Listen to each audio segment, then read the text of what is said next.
Welcome to రా news. నేను మీ రమేష్ని. ఎన్నికలు అయిపోయాయి. ఇప్పుడు కూటమి ఇప్పుడు ప్రభుత్వాన్ని ఏర్పాటు చేయబోతుంది.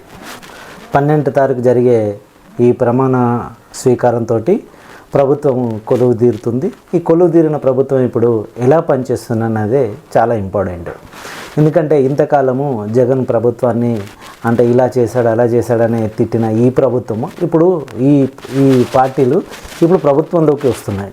మరి ప్రభుత్వంలోకి వచ్చిన తర్వాత ప్రభుత్వం అనేది ప్రజలకి అనుకూలంగా పాలన సాగించాలి. మరి ఏ రకంగా పాలన సాగిస్తుంది?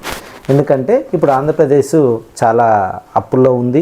సరైన బడ్జెట్ కూడా లేకుండా ఆంధ్రప్రదేశ్ ప్రభుత్వం ఉంది. అలాగే చాలా సవాళ్ళతోటి ఆంధ్రప్రదేశ్ ఇప్పుడు నడుస్తుంది. ఒక రాష్ట్రం అనేది లేదు. చాలా ప్రాజెక్టులన్నీ పెండింగ్లో ఉన్నాయి.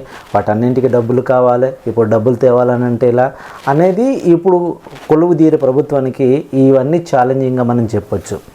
అయితే చంద్రబాబు నాయుడు ఇప్పుడు ప్రమాణ స్వీకారం చేశాక తను ఏంటో చూపిస్తాడనేది, అంటే తను ఎలా పనిచేస్తాడనేది చాలామంది సీనియర్లు భావిస్తున్నారు. ముఖ్యంగా ఇప్పుడు ఏదైతే ఆంధ్రప్రదేశ్లో గెలిచిన సీట్లతోటి 16 సీట్లతోటి కేంద్రంలో బీజేపీ ప్రభుత్వం ప్రభుత్వాన్ని ఏర్పాటు చేయడం అనేది జరిగింది. అక్కడ ప్రభుత్వాన్ని ఏర్పాటు చేయడానికి ఇక్కడ చంద్రబాబు నాయుడు కీలకమయ్యాడు. అయితే ఇప్పుడు ముఖ్యంగా ఇందులో చెప్పుకోవాల్సిన ఒక ట్విస్ట్ ఏంటంటే కేంద్రంలో 16 సీట్లు ఆంధ్రప్రదేశ్ నుంచి ఉండడం వల్ల ఇప్పుడు బీజేపీ కేంద్రంలో అధికారంలో ఉంది. కాబట్టి ఇప్పుడు రాష్ట్రానికి కేంద్ర ప్రభుత్వం చాలా వరకు హెల్ప్ చేస్తుందనేది రాజకీయ పండితుల యొక్క ఆలోచన.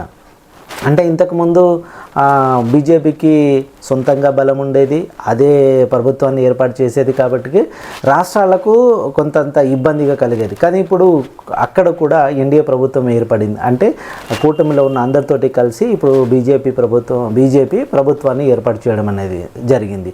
అయితే ఇప్పుడు కూటమిలో ఉన్న వాళ్ళందరికీ ఎవరెవరి బలాలను బట్టి వాళ్ళకి కాస్తంత పాజిటివ్గా కేంద్ర ప్రభుత్వం ఉంటుందనేది అందరికీ తెలిసిన విషయం. ఎందుకనంటే జనరల్గా అలా ఉంటేనే కూటమిల యొక్క మిత్రపక్షాలన్నీ కలిసి ఉంటాయి.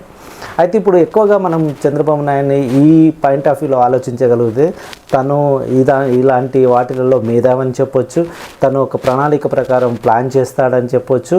ఆ ప్లాన్ ప్రకారమే ఇప్పుడు ఆంధ్రప్రదేశ్ని ముందుకు తీసుకెళ్ళడానికి అన్ని విధాల కృషి చేస్తాడనేది ప్రతి ఒక్కరు అనుకునే మాట.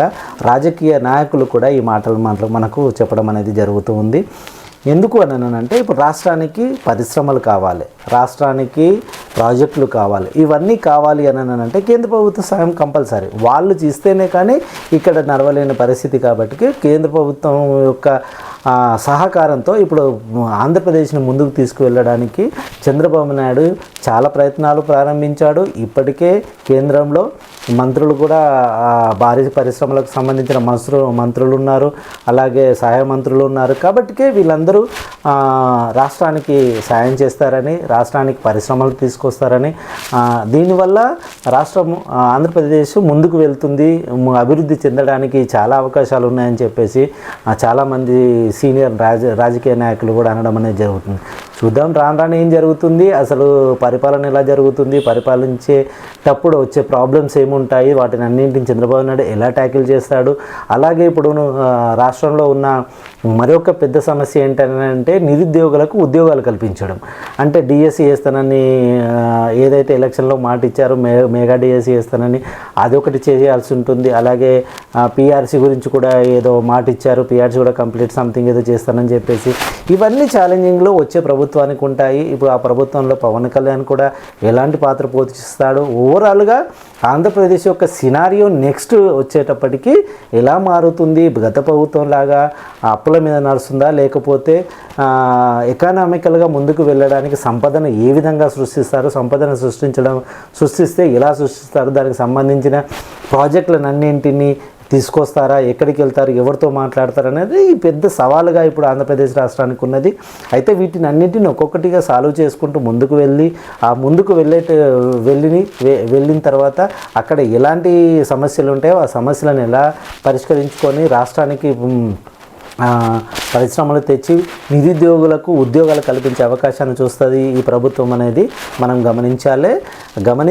గమనించడం పట్ల మనకు తెలుస్తున్నది ఏంటంటే ఎలాగైనా రాష్ట్రాన్ని ముందుకు తీసుకుపోవాలంటే ఇలాంటి అన్ని అవకాశాలను వచ్చే ప్రభుత్వం చూసి వాటిని బేరుజీ వేసి వాటి వల్ల ఎలాంటి ఉపయోగం జరుగుతుందో చూసి రాష్ట్రానికి మంచి జరిగే టట్లు ప్రభుత్వం వ్యవహరిస్తుందని మనం ఆశిద్దాం. అలాగే జరుగుతుందని కూడా మనం అనుకుందాం. Thank you very much. మీరందరూ రా న్యూస్ చూస్తున్నందుకు. చూడడమే కాదు, దీన్ని దయచేసి సబ్స్క్రైబ్ చేయండి, షేర్ చేయండి, లైక్ చేయండి.